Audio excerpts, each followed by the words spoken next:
L'autonomie, je l'ai. Je me débrouille toute seule, mais c'est vrai que ne plus avoir ses jambes, ça réduit énormément de choses.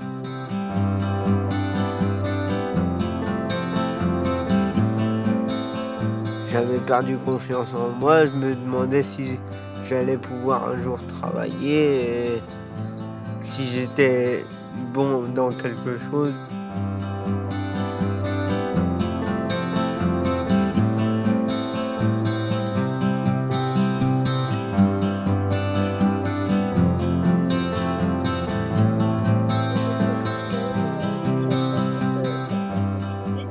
Le parcours n'a pas été évident, j'ai été 2 ans à être scolarisé. Après, j'ai fait les cours à domicile, mais c'est pas pareil parce que t'es coupé du monde et voilà. L'année dernière, j'étais en bac professionnel et vu que c'était un niveau assez élevé, je suis venu ici. C'était pour passer le titre au PHO, donc ouvrier de production horticole ornementale. C'est eux en fait qui m'ont dit de venir ici.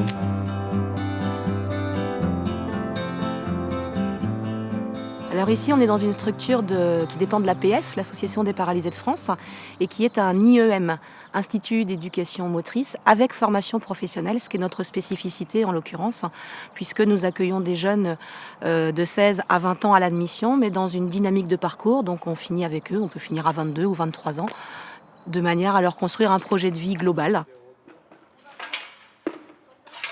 Je vais plus me diriger tout ce qui est secrétariat, bureau, parce que c'est ce qui a le mieux, parce que moi sur le plan manuel j'ai des soucis quoi, donc je peux pas tout ce qui est finesse, je peux pas faire.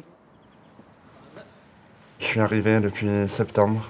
L'année prochaine, je souhaiterais commencer la formation CAPA. C'est ceux qui font la formation pour passer le CAP en agriculture. On apprend les fleurs, quelques légumes, des fruits. Là, après, sinon, c'est plus au niveau pratique. Donc, on fait du semis, du bouturage, du tutorage, repiquage, du nettoyage aussi. Donc, comment tu fais? Ouais, plutôt le dos droit et les jambes fléchies. On a 7 semaines de stage à faire durant l'année. Ici, nous sommes à l'ESAT-Laverton, à Vertou, et où j'ai effectué un stage de 3 semaines pour voir si ce lieu de travail me correspond. Les objectifs que je m'étais fixés, c'était voir mon rythme de ma fatigue et mon rythme de travail pour définir mes horaires de travail. Sur la formation, on individualise l'accompagnement. Donc on a la chance d'avoir des groupes relativement restreints. Donc sur un premier temps de formation où justement on va évaluer le projet professionnel, on a un groupe d'un éducateur technique pour à peu près 5-7 jeunes. Nous, on les prend avec toutes leurs questions, toutes leurs interrogations, toutes leurs envies, tous leurs désirs et toutes leurs réalités aussi. Notre optique ici, c'est vraiment d'accompagner le jeune à ce qu'il se rende compte par lui-même de ses capacités et de ses limites.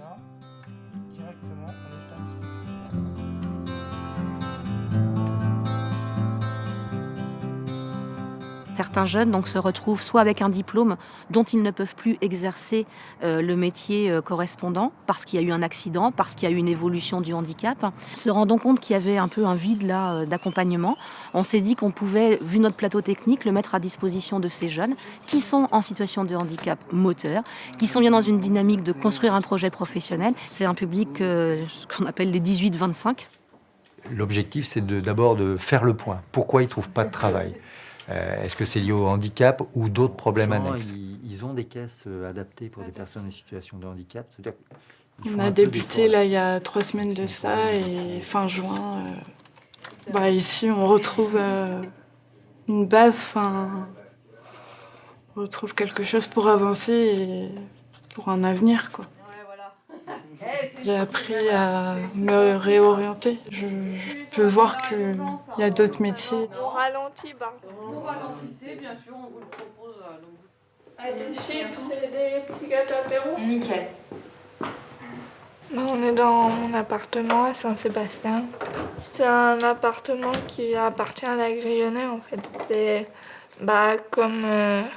comme ils ont vu que je me débrouillais bien, que j'étais autonome. Du coup, j'ai été acceptée dans cet appartement.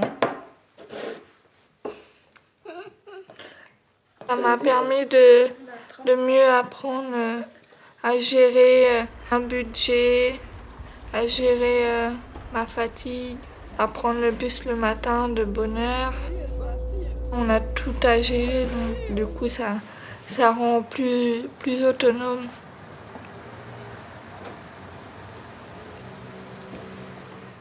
C'est un parcours qui est évolutif, qui est progressif. Sur le pôle vie sociale, sur l'internat, il y a 4 unités. Donc il y a la première d'observation, d'orientation. Et ensuite, il y a l'unité 1, où là, on va commencer à travailler peut-être un peu plus l'autonomie, notamment autour des transports. Et puis sur l'unité 2, pour aller travailler la cuisine. Et puis éventuellement, commencer des expériences en appartement. Avec une présence éducative, on va dire, forte. Contrairement à la dernière unité, où là, on a des jeunes qui sont en appartement extérieur, dans des communes avoisinantes, c'est-à-dire commencer à apercevoir ce qui va se passer pour eux une fois la sortie de la Grillonnais effective. On est obligé de faire au moins un sport à la Grillonnais. Là, c'est le basket fauteuil. J'aime bien l'esprit d'équipe. Et voilà, le fait d'être avec les autres, ça me fait du bien.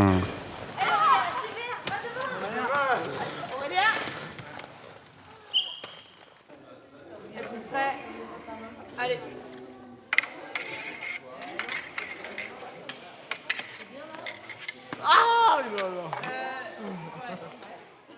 On s'appuie sur 3 composantes principales, la formation, mais la formation toute seule ne sert à rien si on ne traite pas les questions sociales, à savoir les déplacements, la vie au quotidien, et les questions de santé, ou plus exactement de soins, comment je prends soin de moi pour être au mieux.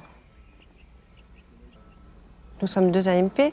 On est rattachés au pôle vie sociale, déjà, ce qui est important, parce que notre travail, c'est aussi un travail d'éducation, une éducation à l'autonomie. On intervient, nous, vraiment dans l'intimité du jeune, c'est-à-dire auprès du corps. Pour certains, c'est se réapproprier son corps et puis en prendre conscience et de là avancer. Par l'exemple, donc tu cliques on travaille beaucoup avec le pôle santé, que ce soit avec les ergothérapeutes pour les adaptations, les infirmières pour mieux connaître le handicap de certains jeunes.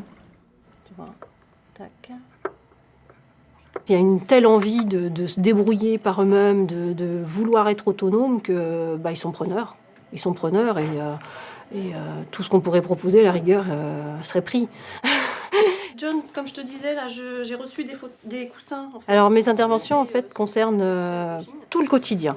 Ça va du lever jusqu'au coucher en fait. On peut être amené à aborder toutes les activités qui peuvent être une aide à l'habillage, une aide au déplacement, une aide au repas. On peut avoir nous des idées, des solutions, mais qui seront refusées par le jeune. On n'impose pas les aides techniques, en fait. On les cherche ensemble. On travaille plutôt, effectivement, en individuel, mais pas que, en fait. On a ce qu'on appelle un groupe autonomie déplacement, en fait, ici. Donc, c'est un travail en lien avec le psychomotricien, où là, on est sur l'autonomie dans les déplacements et dans les déplacements dans la ville.